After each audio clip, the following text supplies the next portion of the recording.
Assalamu Alaikum wa Rahmatullahi wa Barakatuhu. Bismillahir Rahmanir Rahim. Alhamdulillahi Rabbil Alameen. Wassalatu wassalamu ala al-mab'uthi rahmatan lil alameen. Nabiyyina Muhammadin wa ala alihi wa ashabihi ajma'in wa ba'd. All praise is due to Allah subhanahu wa ta'ala. Blessings and salutations upon Muhammad sallallahu alayhi wa sallam. We ask Allah subhanahu wa ta'ala to bless him and all his companions. And we ask Allah subhanahu wa ta'ala to grant us all goodness, to accept us in this month of Ramadan. As we say, it is a sacrifice, and we keep repeating that it is a sacrifice, but we are prepared to sacrifice for the pleasure of Allah subhanahu wa ta'ala. For indeed He is our creator, our maker, the one who created us, the one who made us. For Him we dedicate our entire lives. For Him we are ready to put our heads on the ground, and we do so many times a day, solely for the one who made us, the one whom we are going to return to. We would never put our heads on the ground for any being besides Allah subhanahu wa ta'ala. Yesterday we heard the story of Sheeth alayhi salatu wassalam. This evening I'd like to move to the story of Idris alayhi salatu wassalam, known as Enoch, may peace be upon him in the English language. Where exactly does he fit in? The majority of the historians say that he was one of the great-grandchildren of Adam alayhi salatu wassalam, meaning from the progeny, the 7th generation of Adam alayhi salatu wassalam. However, there are some historians who make mention of the fact that he may be from amongst the children of Jacob and from amongst Banu Israel, meaning the grandchildren, the progeny of Jacob and the people of Musa alayhi salatu wassalam. However, we will stick to this opinion as the majority of the scholars have made mention of it. So when Adam alayhi salatu wassalam was 840 years old, this is when he was born. One might ask, where do we get all these details from? It's very interesting. We need to know it. We should know that Islamic history is divided into two categories. That which is from the time of the Prophet sallallahu alaihi wasallam to now, and what happened after the Prophet ﷺ and at his time and all the way to now, that we are not allowed to take from Ahlul Kitab or the people of the book. We're not allowed to take it at all. In fact, we have to take it bil isnad, which means every story that is narrated to us, we need to know who brought the story, where it came from, what is the chain of narrators, from the person speaking right to the source of the story. If there is a single individual in that chain that is shady, that is dodgy, to use that word, that is known as a liar, that is lying because he says, I've heard from someone and that person passed away before this one was even born, then we know that they are lying. If that is the case, we reject that. Even if it is Islamic history, we don't want that story. But when it comes to the history before Muhammad sallallahu alaihi wasallam, I have explained in the first session here that there is something known as Israeliyat. Israeliyat are the narrations of the people of the book. What the Torah holds, what the Bible, the Old Testament holds, and the stories that have been brought from those people. And these are divided into three categories. It's important that we repeat these three categories. Those that Islam or the Sharia came and rejected them. Those narrations, we reject them. For example, some came with the story of the Prophet Lot and Lut alayhi salatu wasalam, and they mentioned that he was a sinful man. We reject it because in Islam we believe that is not true. He was a pure individual, the best of his time. So we reject that. And we reject anything that Islam has rejected, even though we may have heard it from others. Then we have those narrations that have come that Islam has confirmed. We find them within the Quran. I give you an example. The fact that Eve, may Allah subhanahu wa ta'ala's peace be upon her, Hawa alayha salatu wassalam, was created from Adam. We hear that in the Quran, in two places in the Quran. Allah makes mention of it in Surah Al-A'raf as well as in Surah Al-Nisa. So what the Sharia has confirmed, we take it through because Islam has confirmed it. And there is the third category, which is the bulk of it. Islam has not spoken about it, neither confirming nor rejecting. With that, we do exactly the same. We will hear it, we will understand it, we will draw lesson from it, but we do not need it to be Muslims. But if we can use that in order to understand, then be it. At the same time, we neither accept nor reject. So we do not reject it. But we say, after we mention the story, we say, Wallahu a'lam. Allah knows best. May Allah subhanahu wa ta'ala grant us understanding. So, Sheeth alayhi salatu wasalam is not mentioned in the Quran. We spoke about Israeli riwayat, that Islam has neither rejected nor confirmed. The same applies, Idris alayhi salatu wasalam. They say he was born when Adam alayhi salam was 840 years old. That we got from the Israeli riwayat. And then they say that he was a man who was tall, he was very good looking, he was very calm, he had a full grown beard. Subhanallah. And he spoke very, very clearly. When he spoke, he was calm. When he walked, he lowered his gaze and looked on the ground. And he was a very collected individual, calm and collected. And he used to ponder and reflect, and he used to advise with so much goodness. That was Idris alayhi salatu wassalam. So what does the Quran make mention of this prophet? There are only 2 verses that we find in the Quran regarding the prophet Idris alayhi salatu wassalam. Firstly, Allah subhanahu wa ta'ala speaks about him in Surah Maryam. وَاذْكُرْ فِي الْكِتَابِ إِدْرِيسَ, and make mention in the book of the prophet Idris. إِنَّهُ كَانَ صِدِّيقًا نَبِيًّا. Indeed, he was very truthful and he was a prophet. So this now we know confirmed. He was truthful and he was a prophet. The quality of truthfulness. Then Allah subhanahu wa ta'ala says, وَرَفَعْنَاهُ مَكَانًا عَلِيًّا. Indeed, we raised him a very, very high status. We raised him to a very high level. This is what the Quran says in Surah Maryam. So, if you look at the Mufassirin, they make mention of the meaning of a high level. If I were to ask you, someone is raised on a high level, what would you say? You would say that spiritually they are elevated. So the same with Idris alayhi salatu wassalam. He was elevated to a very high level by Allah, in that he was granted nubuwah and he was praised by Allah. And he is mentioned in the Quran, that is a high level. In fact, in another place Allah subhanahu wa ta'ala says, وَإِسْمَاعِيلَ وَإِدْرِيسَ وَذَا الْكِفْلِ. 3 names together, Ismail, Idris and Dhal Kifl. May Allah's peace be upon them. كُلٌّ مِّنَ الصَّابِرِينَ وَأَدْخَلْنَاهُمْ فِي رَحْمَتِنَا إِنَّهُمْ مِّنَ الصَّالِحِينَ. All 3 of them were very patient. So this is another quality of Idris. He was very patient. And Allah says, and we have granted them from our mercy. We have made them enter into our mercy. We have put them within our mercy. So that is another quality. Allah has had mercy on them. And Allah subhanahu wa ta'ala says, Kullum min as-salihin. They were all pious people, good people. Salih means a pious person.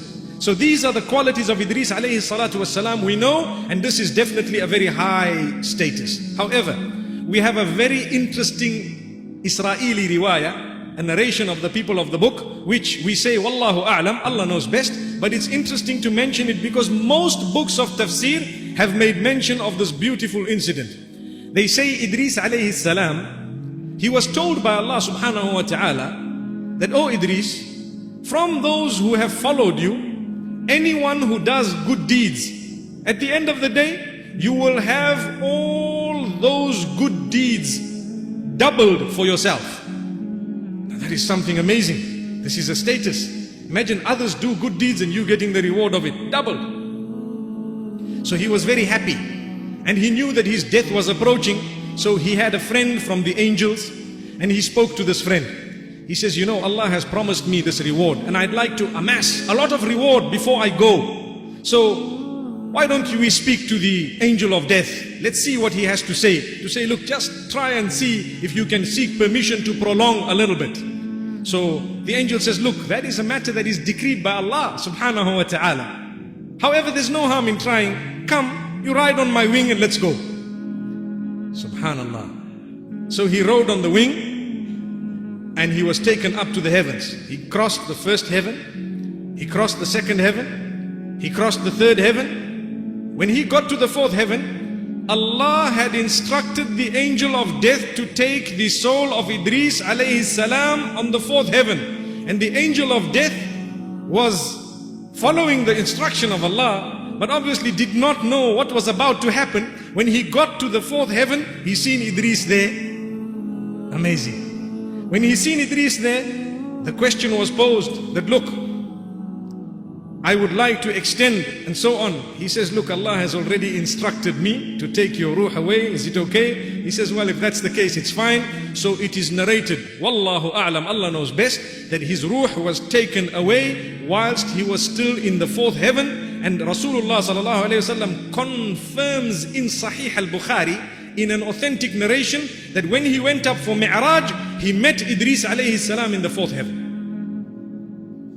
So that is a confirmed narration that we know. It's actually hair-raising as we say it. May Allah subhanahu wa ta'ala grant us understanding. That is as much as we know about the life of Idris alayhi salatu wasalam. And this is why some of the mufassirin say, when Allah says He raised him to a high level, He is speaking of literally, Allah took him up physically to the top and then his soul was taken there.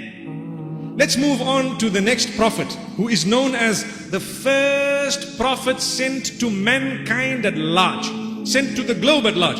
We all know that Adam alayhi salam was a messenger, and his son Sheeth and Idris, and these people were part of the family of Nuh alayhi salatu wasalam, but they were sent to remind their own families. It was one family. Nuh alayhi salam, I remember telling you a few days ago that how was he a messenger? He began reminding his children after they were born and they grew up that, look, this is what happened to me, and this is what happened when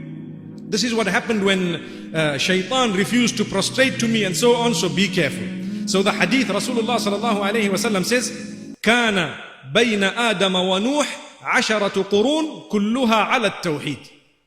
Between Adam, may peace be upon him, and Noah, may peace be upon him, there were 10 generations, or a qarn can be translated as generation, or it can be translated as a century. So there was a certain period of time, let's say if it was a century, there were 10 centuries. All the people were on Islam, they were on Tawheed. They did not associate partners with Allah subhanahu wa ta'ala. What is the meaning of this narration? It's a correct narration. It means that for 1,000 years there was no shirk. Between Adam and Nuh, there was much more than 1,000 years. But there were 1,000 years in which there was no shirk. There was no association of partners with Allah. And after 1,000 years, it crept in. So Allah subhanahu wa ta'ala sent Noah, may peace be upon him, as the first prophet to those who were engaged in shirk. To mankind at large, and shirk was in them. Now, how did this association of partnership come about? We need to know what the Quran says. We need to know the authentic narrations from the Quran. Allah subhanahu wa ta'ala makes mention of it. Let us mention it in story form, then we'll read the verse a little bit later on, inshallah. Where shaitan came to the children later on. You see, they had transgressed, as we heard, the family of Qabil, and those people Sheeth alayhi salam was sent to, and in fact, those people whom Idris was sent to, they had transgressed. They were committing lots and lots of sin, but they were not associating partners with Allah. Their acts of worship was solely for their maker. They knew that they had a maker, and they only owed all their worship to that maker. However, they were sinning here, sinning there, adultery was being committed, so many other sins were being committed. And as time passed, shaitan came to them. They had certain pious people from amongst them. If you look at Surah Nuh, you will find the names of these pious people. Allah subhanahu wa ta'ala has named them Waddan, Suwa'an, Yaghuth, Ya'uq, and Nasr. These are 5 names mentioned in the Quran. They were pious people. Shaitan came to the people of that time and said, look, these are pious people who are reminding you to do good.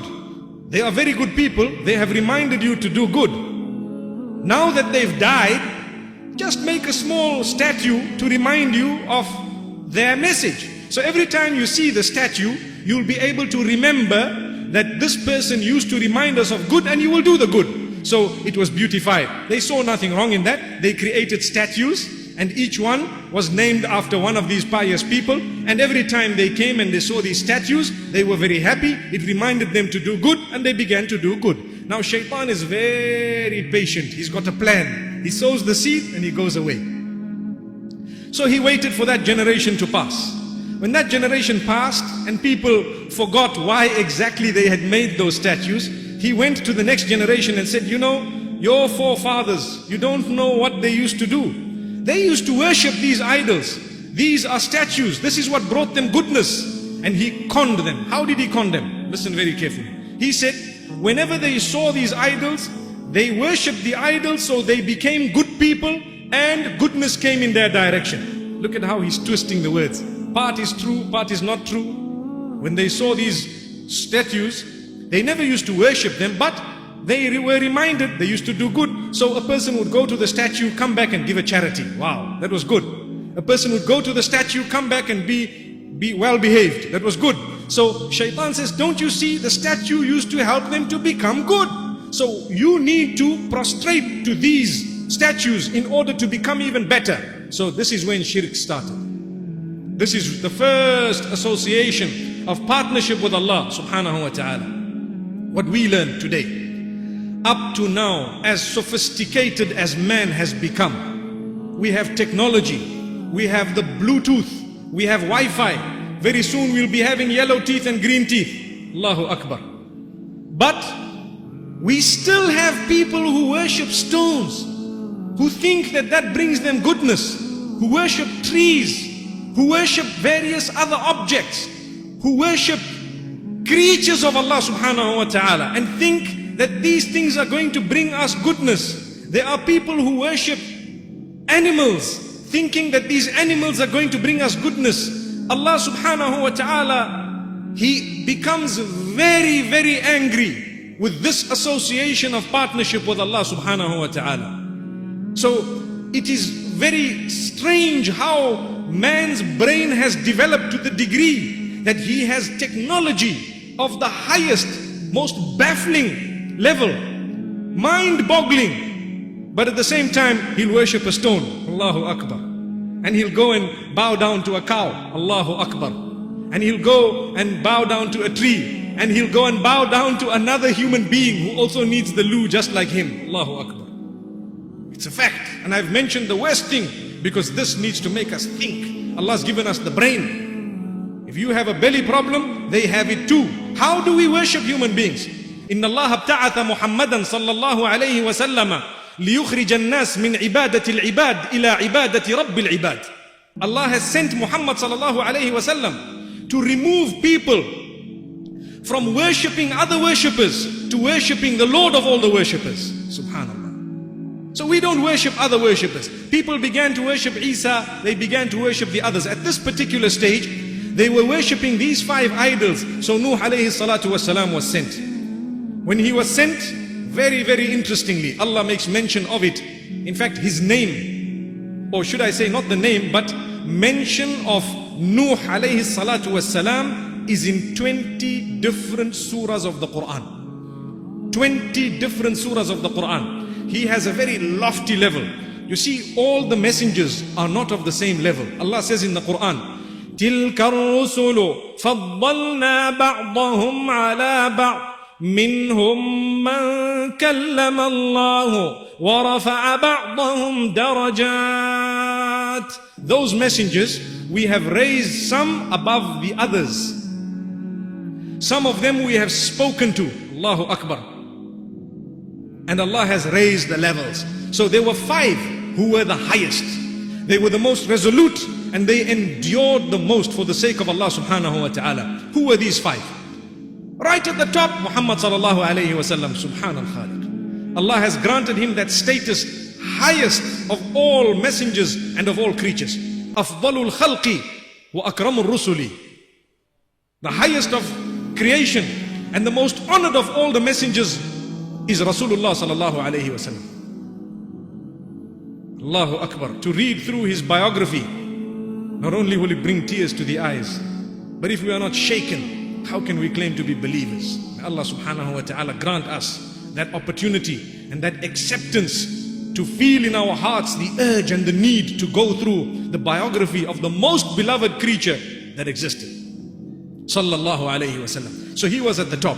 Then we had Ibrahim alayhi salatu was salam, Nuh alayhi salam, Musa alayhi salam, and Isa alayhi salam. These 5 names are found in the Quran. Allah calls them Ulul Azmi min ar-Rusuli. These were the resolute from amongst the messengers. of a different level.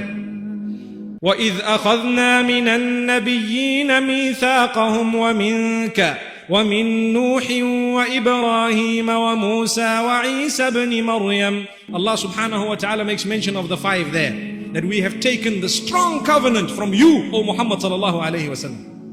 وَمِن نُوحٍ وَإِبْرَاهِيمَ وَمُوسَى وَعِيسَى بْنِ مَرْيَمَ. Allahu Akbar. So those are the 5 that were the highest. So Allah subhanahu wa ta'ala makes mention of him very beautifully in Surah Al-A'raf.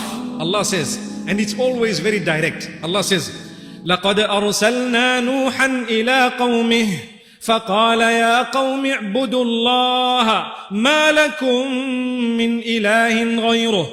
And remember, we sent Nuh to his people. So he said to them directly, O my people, worship Allah alone. You have no deity besides Allah subhanahu wa ta'ala. Nobody worthy of worship besides Allah subhanahu wa ta'ala. So the first message of all the messengers was calling towards Tawheed, calling towards the oneness of Allah subhanahu wa ta'ala, calling towards leaving the association of partnership with that maker and that creator.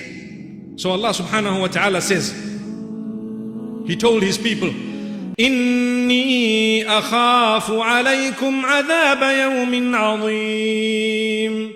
I fear over you the punishment of that day, the great day. I fear that a punishment will overtake you. In another place he says, I fear that a very painful torment will overtake you. So they are listening to this man. He's saying, worship one Allah, and I fear that punishment is overtaking you. They did not want to listen. They wanted to carry on in their ways. So look what they says.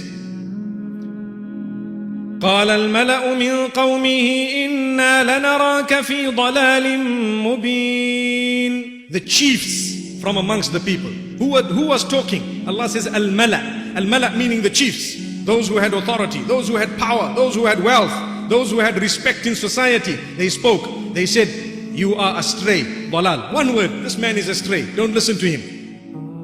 He answered, قال يا قوم ليس بي ضلالة ولكني رسول من رب العالمين.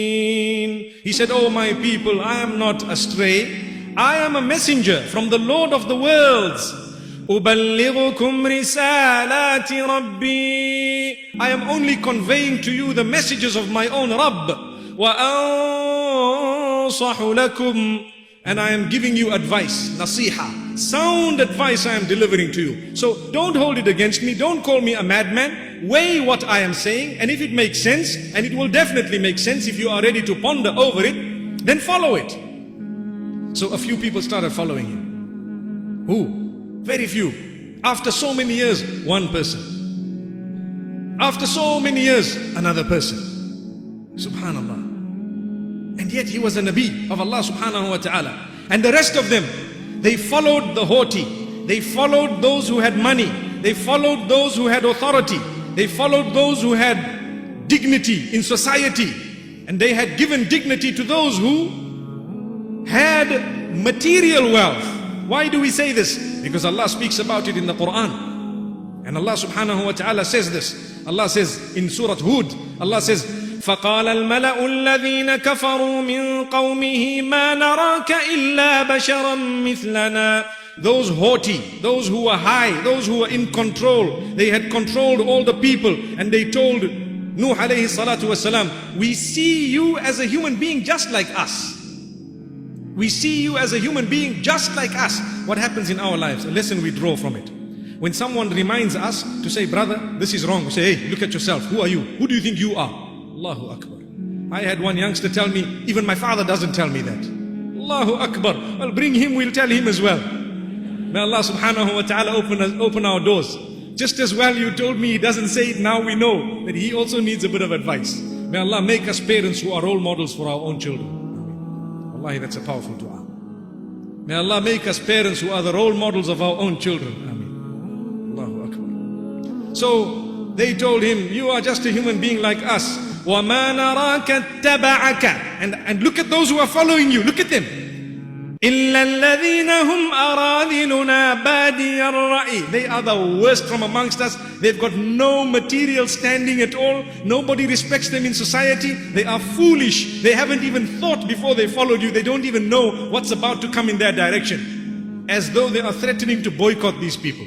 Imagine. So who followed? Those who were downtrodden. And this is why when Abu Sufyan radiallahu anhu, before he was a Muslim, he had gone to Hercules, the Roman, and Hercules asked him a question, Herakl, about Muhammad sallallahu alayhi wasallam. He says, what type of people are following him? The rich or the poor? He said, well, most of his followers are the poor. He says, well, that is all the messengers. It has happened to them. Quite similar. Look, Hercules is confirming that those who are downtrodden and not so wealthy, they are quicker to accept the truth than those who are high and those who are wealthy. Allahu Akbar. We are fortunate, we are Muslimin. We hope and pray that the more we get in terms of wealth, the more down to earth we are. The quicker we surrender to Allah subhanahu wa ta'ala's command. May Allah open our doors of goodness. May He grant us pure sustenance that brings us closer to Him, and not sustenance that will drive us further away. People normally say that this man was a good man. Now that he's seen money, he's changed. I usually say no. Money doesn't change you. All it does, it gives you now the opportunity to show the true colors of who you always were. Because if you had bad qualities, they were hidden. When you have a boss, you need to say, yes, okay. He says, be here at 8. No, 5 to 8. Say, okay. But the day you got more money than him, you say, what? 5 to 8? You mad? I'm going to come at 11. Allahu Akbar. May Allah open our doors. Because now you know you have a standing. So it only gave you the opportunity to show your true colors. Those who were good prior to wealth, they are still good even after they've got that wealth. May Allah keep us in that way. So this was the excuse. They said, we see these people are all weak. وَمَا نَرَى لَكُمْ عَلَيْنَا مِنْ فَضْلٍ بَلْ نَظُنُّكُمْ كَاذِبِينَ. We don't see any virtue for you over us. In fact, we consider you liars. You are a liar. What virtue do you have over us? You're just like us. You've got eyes and ears and hands and everything just like us. You are a human being. There's no virtue. This was the excuse of the people of Nuh alayhi salatu wassalam. So Allah subhanahu wa ta'ala makes mention of that in Surah Hud. And this is why He told His people, Ya qawmi أرأيتم إن كنت على بينة من ربي. Oh my people, listen very carefully. What if Allah has granted me signs, clear proof, clear evidence? Are you going to consider it? وآتاني رحمة من عنده فعميت عليكم. And what if Allah has given me mercy and has had mercy upon me, which you are blinded from? You cannot see. What do we learn from this? Allahu Akbar. Sometimes because of our evil deeds, we become blinded to the right, straight path. This is why I mentioned the other day that one of the greatest acts of worship is tawbah. To ask Allah's forgiveness, to search in your life where you are going astray and wrong, and to constantly ask Allah's forgiveness. Because when you ask Allah's forgiveness, there is now hope that you will see the light. You know, one day there was a brother who told me regarding a certain problem. He says, at least now there's light at the end of the tunnel. I said, brother, they haven't yet seen the tunnel. Forget about the light. Allahu Akbar. May Allah open our doors. Really, sometimes people haven't even seen the tunnel. Once we get to the tunnel, then there'll be light at the end, inshallah. That if you haven't seen the tunnel, where? We'll probably head to the oceans. Allahu Akbar. May Allah open our doors. So Allah subhanahu wa ta'ala says about Nuh alayhi salatu wasalam, that He says, what if Allah's mercy is blocked from you? What if Allah's mercy is blocked from you? You need to open your eyes and see what I'm saying. Turn to Allah. So His people continued to argue. They argued again with Him. What did they say?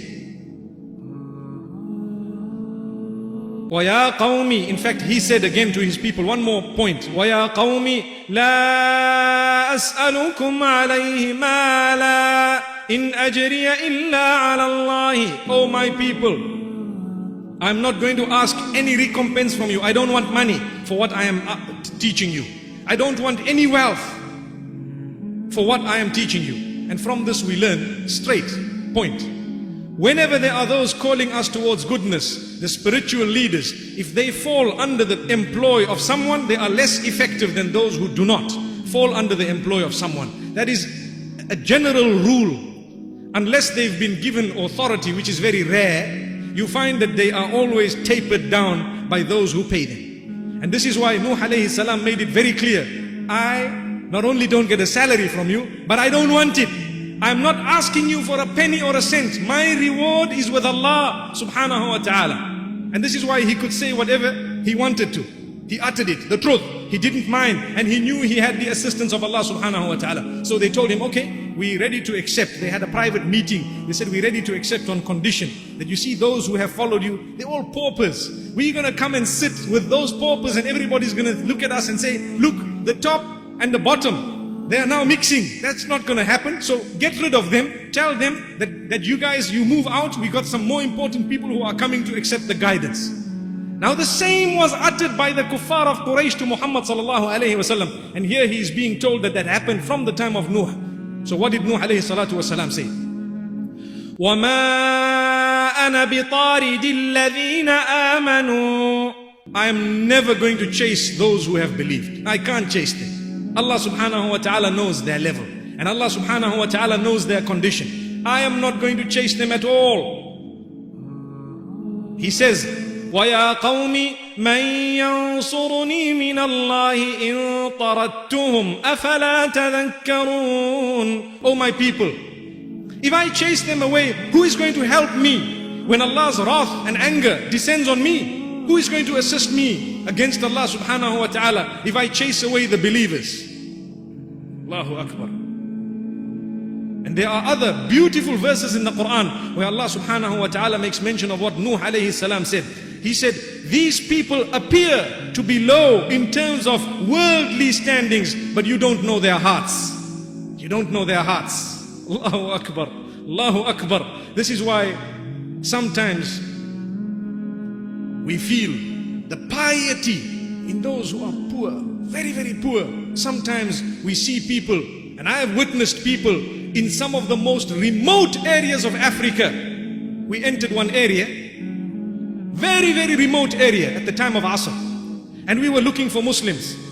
And we were going through, literally having parked the motor vehicle in one corner, one side, and we were walking through the bush. And we noticed these,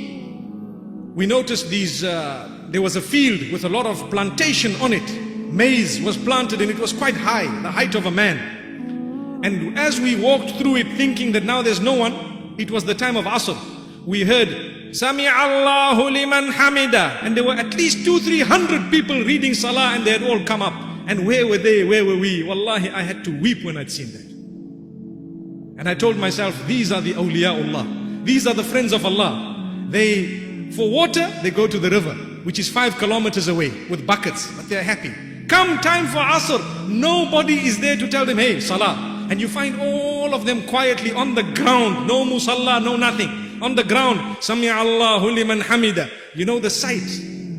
I felt like I was such a weak Muslim looking at these people who have endured so much, and they are happily worshipping Allah subhanahu wa ta'ala. Where are we? It reminded me immediately of a verse that I need to share with you. Allah says subhanahu wa ta'ala, يا أيها الذين آمنوا من يرتد منكم عن دينه فسوف يأتي الله بقوم يحبهم ويحبونه. Allahu Akbar. Oh, you who believe, if whosoever is going to turn away from this deen, then remember Allah will bring other people whom He will love, and they will love Him even more. Allahu Akbar.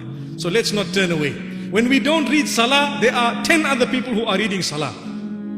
Recently, in many countries, there are women who have removed their hijab because of the pressure of the globe. So by removing the hijab, I normally say, my dear sister, if you have removed it, there are 10 others somewhere else who have donned it. So it's not Allah's loss, it's your loss. For every person who thinks they have now removed the cover or removed the dress code that Allah has ordained. Allah says, don't worry, we flick you off. Do you know what? We'll show you on the day of judgment. As a result, there were 10 others who donned it. Allahu Akbar. You want to miss your salah? There are 10 other people in the remote regions of Vietnam who will start their salah. But we don't know. Our minds are too small. We don't understand and realize. So Nuh alayhi salam said, these people, they are pious. Allah knows their heart. Allah subhanahu wa ta'ala knows the condition of their hearts. I'm not going to chase them away in order to facilitate for you and for you to come. Another thing, if he had chased them away and these people did come, that was one condition. Sometime later they would have made another condition and a third condition. So a person who wants to attack you on one front, don't think that he's not going to attack you from all the other fronts. May Allah subhanahu wa ta'ala grant us a deep understanding. Remember, these stories are mentioned in the Quran for us to derive lesson from. It was not needed to make mention of the previous stories. So much so that in this story of Nuh, when Muhammad sallallahu alayhi wasallam was mentioning the story to the kuffar of Quraysh and to the Muslimin, do you know what? They doubted. They said, no, this man is speaking things which are fabricated. So Allah says in the Quran, whilst in the midst of the story of Nuh alayhi salam, أَمْ يَقُولُونَ افْتَرَاهُ, are they saying that Muhammad sallallahu alayhi wasallam has fabricated this? They don't know. قُلْ إِنِ افْتَرَيْتُهُ فَعَلَيَّ إِجْرَامِي وَأَنَا بَرِيءٌ مِّمَّا تُجْرِمُونَ. O Muhammad sallallahu alayhi wasallam, tell them, if I have fabricated this, I am going to get the sin of it. And I'm not going to hold the sin of what you people are doing. So weigh what I am saying. This is an example. It is a story of a previous nation confirmed by revelation without a speck of doubt. So Allah subhanahu wa ta'ala speaks about Nuh alayhi salatu wassalam in Surah Al-Shu'ara as well. قالوا أنؤمن لك واتبعك الأرذلون قال وما علمي بما كانوا يعملون إن حسابهم إلا على ربي لو تشعرون وما أنا بطارد المؤمنين إن أنا إلا نذير مبين. He had a response for everything they said. He had a response for everything they said. Allah makes mention of it here. They say, should we believe in you when all these useless people have accepted your message? There is a difference between us and them. Kick them out. He says, oh my people, I don't know their hearts. Allah subhanahu wa ta'ala knows their deeds and their hearts. How can I block goodness from them solely because they don't have much materially? Allahu Akbar. I am a warner. I will warn clearly. And this warning will come. Now they got upset. They were upset. They started, for how many years did this last? Not 10 years, not 100 years, not 200 years, not 300 years, no, more. Look what Allah subhanahu wa ta'ala says. وَلَقَدْ أَرْسَلْنَا نُوحًا إِلَىٰ قَوْمِهِ فَلَبِثَ فِيهِمْ أَلْفَ سَنَةٍ إِلَّا 50 عَامًا. And we sent Noah, may peace be upon him, to his people. He dwelled within them, calling them towards goodness for 1,000 years, less 50, which means 950 years. He spoke to them, he called them. He instructed them, he tried with them. He answered all their questions. Now they started getting frustrated. A few hundred years down the line, they started frustrating Nuh alayhi salatu wassalam. Up to now, it was a discussion, it was a debate. Now they wanted to begin to threaten. لَإِن لَمْ تَنْتَهِ يَا نُوحُ لَتَكُونَنَّ مِنَ الْمَرْجُومِينَ. They say, oh Nuh, keep quiet. If you're not going to keep quiet, we're going to stone you to death. Look at these threats. Look at these threats. If you don't keep quiet, we're going to stone you. Allahu Akbar. What did Nuh alayhi salatu wasalam do? He knew Allah was with him. Not a day did he raise his hands to say, Ya Allah, destroy them. He kept on saying, Ya Allah, guide my people. Ya Allah, guide my people. Ya Allah, guide these people. He kept on saying it. He was patient. He was patient for a long, long time. And Allah subhanahu wa ta'ala makes mention of how patient he was with his people, even though they started calling him names. They said, this man is mad, he's mental, Junoon. And they said, this man is possessed, he has a jinn in him. Leave him for some time, he'll come normal. He's got a problem, he's got a jinn. Imagine they are speaking from the very beginning. In huwa illa rajulun bihi jinnah. This is a man who has a jinnah. He has a jinnah in him. That's why he's telling you to do things. He's stupid because can't he see we have the money? Let him do a business deal or two with us and we'll be able to make him rich and wealthy and he'll be able to enjoy life just as we are. But he is stupid. He'll understand. Leave him on one side and don't associate with him and you see what will happen. Up to today, our business partners can destroy our deen if they are not on deen. Remember this carefully. If we have a man and we are making so much money through him, don't allow him to control your religion. Never. Don't allow him to change your mind regarding Allah. Don't drop your guard when it comes to him. You can drop him when it comes to Allah. And this is what we have seen. Those who fear Allah subhanahu wa ta'ala, when they are engaged in business deals and making money through somebody, if they drop that person, when that person begins to come between them and Allah, they have achieved happiness and contentment and they die in a condition of Iman. Whereas when it comes to a person who has compromised the deen of Allah subhanahu wa ta'ala and they have engaged in injustice, what happens today? A man is rich, we know him, so we side with him. Sometimes you get a scholar of Islam, may Allah protect us all. Shaitan comes to the scholars sometimes as well. And you find there is a dispute. One side there's a rich man, the other side there's a poor man. Come the scholar, he says, no man, either, look, I can't involve here, number one. That's the sweetest way out. Or he will say, you know what? I think he is right. Pointing at who? Allahu Akbar. May Allah subhanahu wa ta'ala keep us upon justice. Not only scholars, in our families. Sometimes we perpetrate grave injustice solely because of wealth. Allahu Akbar. Now we're standing on a pedestal. May Allah subhanahu wa ta'ala open our doors. And may He grant us a deep understanding. With Nuh alayhi salatu was salam, he told his people, as the verse is in Surah Hud, وَلَا أَقُولُ لَكُمْ عِنْدِي خَزَائِنُ اللَّهِ وَلَا أَعْلَمُ الْغَيْبَ وَلَا أَقُولُ إِنِّي مَلَكٌ ولا أقول للذين تزدري أعينكم لن يؤتيهم الله خيرا الله أعلم بما في أنفسهم إني إذا لمن الظالمين. O my people, I am not telling you that I am an angel, and I am not telling you that I own the treasures of the earth. And I'm not saying that by following me you'll become loaded. A lot of people think, hey, you know what, I'm a good Muslim, why am I not making money? Well, Allah didn't promise you that if you're a good Muslim, you'll become as rich as Bill Gates. No, He didn't promise that. But when you're a good Muslim, you achieve contentment of the heart. A good Muslim who has 50 rands in his pocket is far better than a sinner who has 5 million in his pocket.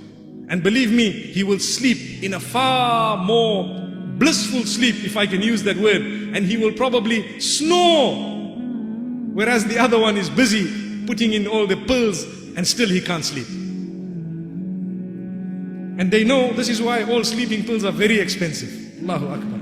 They know that those who need them have money. Allahu Akbar. May Allah subhanahu wa ta'ala safeguard us from all forms of sickness. And may Allah subhanahu wa ta'ala grant sleep to those who are suffering with insomnia. And may Allah subhanahu wa ta'ala open all our doors of goodness and grant us good health. May He grant cure to those who are ill and sick. And may He have mercy to those who are suffering on the globe today. So He says, oh my people, I'm not promising you you're going to get big wealth. And I don't know the unseen. So don't come and ask me what's behind the wall. And don't come and ask me what are these people going to have tomorrow. I'm not claiming to know the unseen. And oh my people, not only do I not claim to know the unseen, but don't think that I am going to chase away those whom your eyes look down upon. Going back to the same point. Look at how many times it's repeated in the Quran, where Allah speaks about how the downtrodden, the messengers were instructed to kick them out. Allah says, I'm not going to do that. Then Allah subhanahu wa ta'ala speaks about how they called him mad. Surah Al-Qamar, it rhymes very, very well. The surah is powerful. Allah says, كذبت قبلهم قوم نوح فكذبوا عبدنا وقالوا مجنون وازدجر.